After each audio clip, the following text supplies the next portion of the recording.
funny you brought up mixtapes. Mixtapes is basically my foundation. I've started making mixtapes. I put my first professional mixtape out in 2000. That was my very first professional mixtape. It was 2000.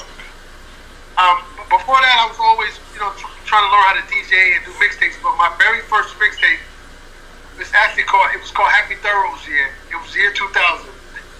And I don't know if you remember the Feds magazine cover or the Don Diva. Yes. Yes. That was my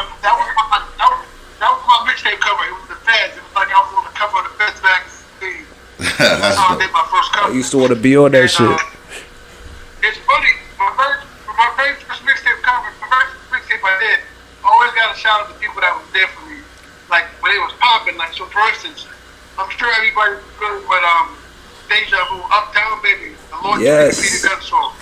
Uptown Baby, right? You familiar with that, right? So yeah, definitely. When I did my mixtape, that was the #1 song in the country. That record was the #1 record in the country. Yeah. These guys, they hopped on my mixtape and did a freestyle. My very first mixtape.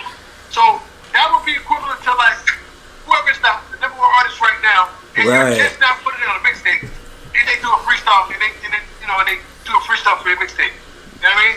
That's dope. That was pretty big. So basically, my foundation came from the mixtapes. Being in the street, running around with the mixtapes, and that's how I got my name.